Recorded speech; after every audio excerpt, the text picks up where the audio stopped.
Et donc, c'est votre grande interview sur CNews et sur Europe 1. Bonjour Thibault de Montbrial. Bonjour Laurence. Bienvenue. Nous sommes évidemment très inquiets ce matin. Avons-nous atteint un point de bascule après l'attaque d'un fourgon pénitentiaire dans l'Eure qui a coûté la vie à 2 agents quand 3 autres ont été blessés, l'un toujours en urgence vitale. Quand on voit les images de l'attaque, la précision, la vitesse, moins de 2 minutes, la coordination entre les voitures et les assaillants, on est saisi par la dimension froidement planifiée de ce bain de sang.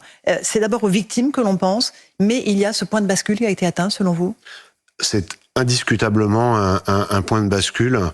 Et vous venez de le faire. Je voudrais commencer par dire ma très profonde émotion pour la famille des fonctionnaires de l'administration pénitentiaire qui ont été tués, pour ceux qui sont en train de lutter pour leur vie à l'hôpital. Et vous savez, quand on est fonctionnaire de l'administration pénitentiaire ou d'ailleurs du ministère de l'Intérieur, les policiers, gendarmes, on signe pas pour ça. On n'a pas signé pour ça. Et pourquoi est-ce que ce qui s'est passé hier est très clairement une bascule qui n'a rien d'inattendu, puisqu'elle est c'est la suite logique de la trajectoire de sud-américanisation que suit notre pays. Pourquoi est-ce que c'est une bascule?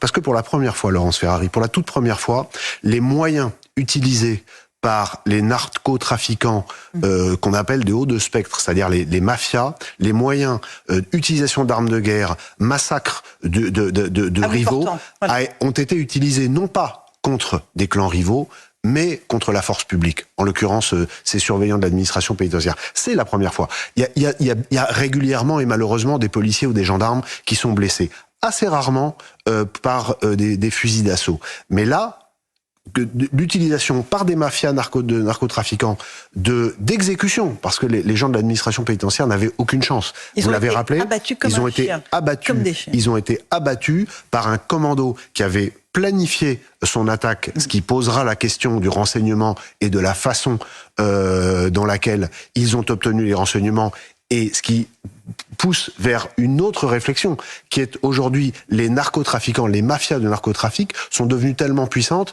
qu'elles n'ont plus de difficulté à corrompre des agents de l'État, et souvent des gens qui n'ont pas des postes très importants. On atteint là aussi ce seuil-là de corruption des agents de l'État. Alors, non seulement je pense que c'en est une illustration, mais la première qui l'a dit publiquement, figurez-vous, c'est Laure Becqueau, qui est procureure de la République de Paris, et quand dans une grande interview au quotidien Le Monde en 2022, avait pour la première fois tiré le signal d'alarme en disant attention, il y a une évolution sur le narcotrafic et avec un certain nombre de conséquences sur, bien sûr, la drogue et les ravages de la drogue, mais en termes sociaux et de désorganisation de l'État, la violence et la corruption. Et nous y sommes. Et on va y revenir dans un instant. J'aimerais juste qu'on s'arrête sur le profil de ce détenu qui s'appelle Mohamed A, qui est âgé de 30 ans, narcotrafiquant, impliqué dans une tentative d'homicide, condamné pour vol avec effraction très récemment, le 10 mai, par le tribunal d'Évreux.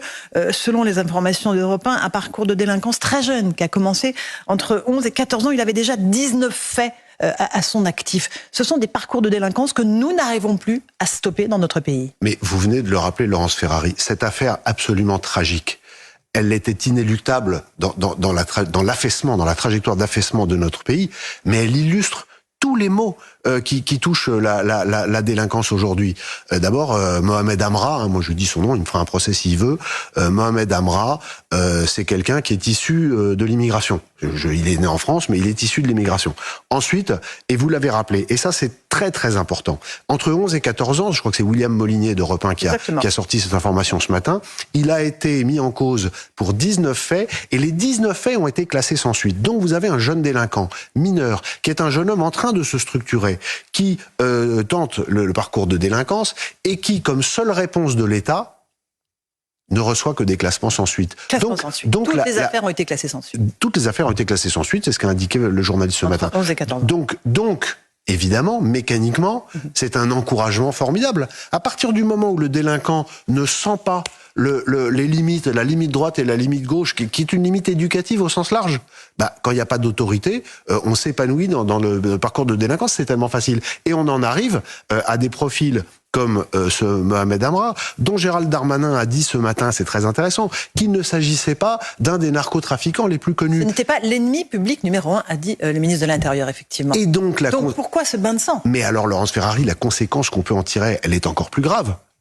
C'est que le seuil d'abaissement de l'ultra-violence C'est-à-dire le fait pour des individus d'aller froidement exécuter des personnels de l'administration pénitentiaire, comme on le voit sur cette terrible vidéo, ce seuil s'abaisse plus seulement pour les très grands caïds, les 10 ou 15 têtes de réseau qu'on peut avoir en France, les très grosses cibles, mais pour des individus qui sont des gens qui sont intermédiaires dans le trafic. L'enquête l'établira. Donc tout est question d'argent en fait. Mais si c'est ça, c'était un client. Mais mais on verra. L'enquête, ça c'est une question intéressante. Qui a monté le commando, qui l'a payé, etc.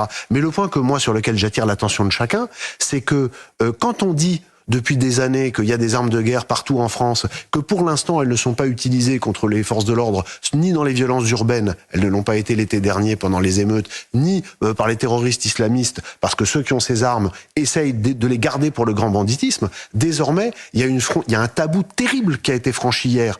Il a été franchi par cette embuscade sur l'autoroute, soit dit en passant, au milieu des usagers. Absolument. Donc c'est-à-dire la crainte de tuer des innocents derrière, etc. Des innocents, pardon, les surveillants étaient évidemment innocents, mais ils accompagnaient ce détenu, mais le crainte de tuer une mère de famille dans la voiture derrière, c'était absolument pas un problème pour ce commando. Et donc, on arrive à des scènes qui sont des scènes sud-américaines. La scène d'hier, c'est une scène du Mexique. C'est des scènes qu'on voit dans les vidéos qui viennent du Mexique. Et pour tout ça, pour des gens qui ne sont même pas les délinquants les plus dangereux. J'entends. Pour revenir sur ce qui s'est passé au péage, les agents de la pénitentiaire étaient armés. Hein. Ils ont fait usage de leurs armes, a précisé hier l'exécutif.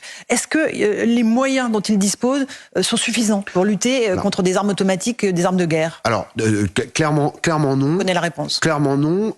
Une interrogation pour ma part, parce que je n'ai pas la réponse, mais il y a une unité qui est l'unité d'élite de l'administration pénitentiaire, qui a un certain nombre de missions, dont l'escorte des prisonniers les plus dangereux, qui s'appelle les ERIS, et qui a des moyens supérieurs en termes de protection, en termes d'armement, avec des armes longues, etc. La question de savoir pourquoi ce ne sont pas les ERIS qui ont accompagné Mohamed Amrayer, elle se posera. Je la pose pas de façon polémique, puisque il y a plein d'éléments encore qu'on ignore, mais pour répondre à votre question, il y a des unités qui sont mieux préparées que celle qui a été engagée hier. Mais par contre, l'unité qui a été engagée hier, c'est l'unité qui fait les transfèrements habituels. C'est la PREJ, techniquement. Et donc, ce sont des gens qui sont formés pour ça. Et ils étaient 5. Mais ils étaient 5.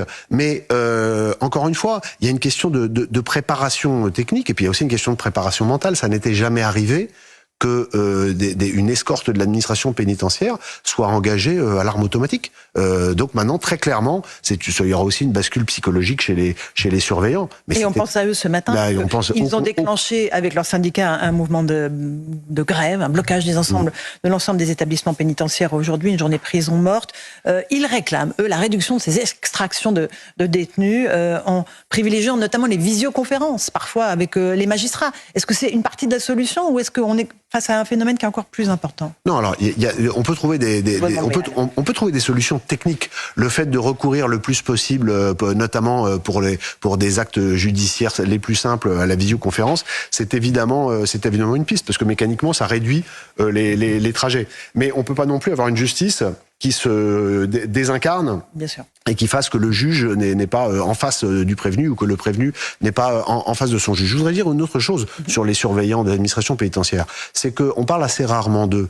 Et là, évidemment, hélas, ils sont tragiquement mis en lumière par la violence la pire qui puisse arriver. Mais aujourd'hui, et depuis déjà des années, ils sont de plus en plus l'objet de pression de la part des détenus, de pression en dehors de l'activité pénitentiaire, des pressions sur leur famille. Il y en a très régulièrement qui sont agressés parce qu'ils sont reconnus dans les centres commerciaux, etc. Donc, depuis quelques années, la violence physique qui est commise et exercée contre les surveillants de l'administration pénitentiaire n'arrête pas d'augmenter. Et j'ai aussi une pensée pour eux, parce que je pense qu'à un moment donné, il va falloir changer également ce logiciel aussi. Décidément, il y a beaucoup de logiciels à changer. Le logiciel de la façon dont les surveillants de l'administration pénitentiaire sont protégés. Il réclame aussi des brouilleurs de téléphone pour les prisons. Des milliers de téléphones sont saisis chaque année. Un certain nombre de mesures de bon sens. Parmi les réactions politiques, Thibault de Montbrial, celle du président de la République, Emmanuel Macron, nous serons intraitables. Gabriel Attal, la France est en deuil. Éric Dupond-Moretti, visiblement très ému, a promis que les responsables seraient rattrapés, châtiés à la hauteur de leurs crimes. Gérald Darmanin, lui, ce matin, dit « Il faudra faire le procès de cette sauvagerie. Il faudra d'abord les rattraper et ensuite faire leur procès à eux. » Thibault de Montbrial. Oui, je veux dire, factuellement, il a raison. Que l'ensemble de la chaîne exécutive manifeste son émotion et sa détermination, c'est la moindre des choses. Moi, ce qui me gêne un peu, c'est qu'on a affaire à un président de la République qui est en place depuis 7 ans. Il n'a pas été élu il y a 6 mois. La situation il y a 7 ans, en termes de sécurité, de délinquance et de violence, elle était infiniment moins grave qu'elle ne l'est aujourd'hui. Un mot sur Éric Dupond-Moretti. Il se trouve que hier, il y a un télescopage de dates tragique, symboliquement tragique, c'est que le 14 mai, c'était le jour où un rapport de 630 pages a été rendu par une commission d'enquête sénatoriale, co-dirigée par les sénateurs Étienne Blanc et Jérôme Durain. Et cette commission d'enquête a fait un travail absolument formidable. Et elle a entendu tous les gens impliqués qui se sont exprimés sans tabou. Souvenez-vous, il y a à peu près 2 mois, cette commission d'enquête a reçu, face caméra, et les images ont beaucoup circulé, un certain nombre de magistrats de la juridiction de Marseille en charge de la lutte contre le trafic de stupéfiants. Et de façon inédite dans l'histoire de France contemporaine, ces magistrats, le président du tribunal de Marseille, le procureur du tribunal de Marseille, des juges d'instruction, ont exprimé leur très grande crainte face à l'insuffisance de l'action de l'État dans la lutte contre les narcomafias. Ils ont dit la bataille est en train d'être perdue. Ils ont dit la bataille est en train d'être perdue, et ils ont dit 2 choses, Laurence Ferrari. Ils ont dit d'abord que la corruption était en train d'augmenter drastiquement, on en a parlé tout à l'heure, et ils ont dit également, je crois, je sais plus si c'est le procureur ou le président du tribunal, mais l'un de ces 2 personnages éminents a dit que pour la première fois depuis temps immémorable, il craint pour la vie de ces juges et de ces procureurs, pour la vie des magistrats. Qu'est-ce qui s'est passé? Quelle a été la réaction d'Éric Dupond-Moretti? On pourrait penser que face à de tels propos tenus publiquement dans le cadre institutionnel d'un échange avec la représentation nationale, le gouvernement s'émeuve et s'empare directement du sujet. C'est pas ce qu'il a dit. C'est pas ce qu'il a fait, Éric Dupond-Moretti. Il est descendu à Marseille et il a engueulé les magistrats. C'est-à-dire que... En leur disant, vos propos font le jeu de l'extrême droite. En disant, les propos... Alors ça, c'est le... Mais ça n'empêche pas son émotion d'hier. Évidemment. Laurence Ferrari, le réel fait le jeu de l'extrême droite pour Éric Dupond-Moretti. Mais ce qui est fou, c'est que au lieu d'aller les voir pour demander une expression de besoin, qu'est-ce qu'on peut faire pour que ça aille mieux, quelles sont vos idées, il est allé les engueuler d'avoir dit la vérité. C'est extraordinaire. Donc moi, je comprends très bien humainement son émotion d'hier, parce que sérieusement, on ne peut que la partager. Et j'ai une pensée pour lui sur le plan humain. Par contre, sur le plan technique, c'est pas possible. Sur le plan il est ministre de la Justice depuis 4 ans. Donc voilà, c'est pour ça. J'ai à la fois une empathie pour les gouvernants parce que c'est terrible d'affronter ça quand on est au pouvoir, mais en même temps, ça fait 7 ans qu'ils sont là. Thibault de Montbrial, j'aimerais qu'on garde un peu de temps pour parler de la Nouvelle-Calédonie. Un couvre-feu a été décrété hier après une série de violences. Une personne est décédée cette nuit, alors que les émeutes se sont poursuivies pour la 2e nuit consécutive. Une victime qui est décédée non pas de tir de la police ou de la gendarmerie, mais de quelqu'un qui a certainement voulu se défendre selon les représentants de l'État. On est face à une situation de quasi-guerre civile, d'insurrection en Nouvelle-Calédonie. Alors ce sont des mots qui sont utilisés par les forces de l'ordre là-bas, sur des boucles internes. Il faut être extrêmement prudent parce que le pouvoir des mots est important. J'espère que non. D'abord, la situation est politiquement très compliquée. Sans rentrer dans les détails, j'invite tous ceux que ça intéresse. Le Centre de réflexion sur la sécurité intérieure a publié hier une note de 3 pages assez précise sur un point de situation sur le contexte néo-calédonien. Maintenant, sur ce qui se passe depuis 2 jours, il y a des violences qui montent en flèche. Ce matin, le ministère de l'Intérieur a annoncé plusieurs centaines de blessés, dont plus de 100 policiers et gendarmes.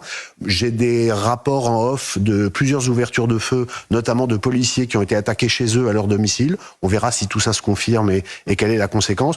Mais très clairement, les policiers et gendarmes qui sont sur zone actuellement et qui attendent des renforts, parce que Gérald Darmanin a envoyé hier un certain nombre d'unités CRS 8 et des groupes du RAID et du GIGN central vers la Nouvelle-Calédonie. Mais les échos que j'ai moi ce matin des gens que je connais là-bas sont des échos extrêmement inquiets. Et d'ailleurs, souvent les représentants politiques ou administratifs sont très mesurés dans leurs propos. Il suffit d'écouter ce que dit le haut commissaire à Nouméa pour comprendre l'inquiétude générale. Est-ce que l'aéroport est menacé? Il y a des rumeurs de ce que des Kanaks sont allés attaquer l'aéroport, mais il faut faire très attention aux rumeurs. Le simple fait qu'il y ait ces rumeurs multiples, ces images terribles avec de la fumée partout, et le chiffre de plusieurs centaines de blessés, avec le fait avéré que tout le monde ait des armes à feu et les utilise pour se protéger, suffit en soi pour constater que c'est compliqué. Mais cela dit, il faut pas non plus. La Nouvelle-Calédonie n'est pas perdue. Hein, c'est pas. Et sur la situation politique, c'est ce qui a mis le feu aux poudres, c'est le fait que l'Assemblée a adopté dans la nuit une révision constitutionnelle qui réforme le code électoral, qui est décriée par les indépendantistes. Aujourd'hui, ce sont eux qui font la loi ou le chaos? Non, mais c'est la question. Il faut rappeler deux choses. D'abord, c'est que le gouvernement, en l'occurrence Gérald Darmanin, a souhaité faire évoluer une partie de ce qu'étaient les accords de Nouméa de 88, qui avait après l'affaire terrible de la grotte d'Ouvéa, avec les Kanaks qui avaient pris en otage et massacré des gendarmes, et ensuite il y avait une intervention du GIGN et du 11e choc, avec au total 19 personnes qui avaient perdu la vie. Mais à l'arrivée, les Kanaks avaient obtenu, les indépendantistes avaient obtenu que le corps électoral soit figé, et ça fait 40 ans, et Gérald Darmanin a souhaité, et il a eu raison, que par légitimité démocratique, les gens qui vivent depuis plus de 10 ans sur le territoire puissent participer au scrutin sur la gouvernance du territoire. C'est la moindre des choses. J'ajoute qu'il y a eu 3 référendums sur l'autodétermination ces 8 dernières années, et que les 3 ont été largement gagnés par les loyalistes, par les anti-indépendantistes. De l'indépendance. Même si le dernier a été boycotté par les indépendantistes. Mais donc, il y a un moment donné où la question se pose de savoir jusqu'où on va tolérer les agissements de gens qui sont minoritaires. Mais ça, c'est la démocratie. L'autorité de l'État ici comme ailleurs. Oui, mais c'est très difficile, et j'ai une pensée ce matin pour les policiers et les gendarmes qui sont en première ligne et qui, je le crains, n'ont pas fini de l'être sur ce territoire, mais aussi, vous savez, en France, parce que en métropole, sur le territoire métropolitain, parce que la situation et ce qui s'est passé hier illustre une fois de plus que nous sommes dans un cycle de violence et de faiblesse et de perte de contrôle de l'État auquel il est grand temps de mettre fin. Merci beaucoup Thibault de Montbrial. C'était votre grande interview sur CNews et sur Europe.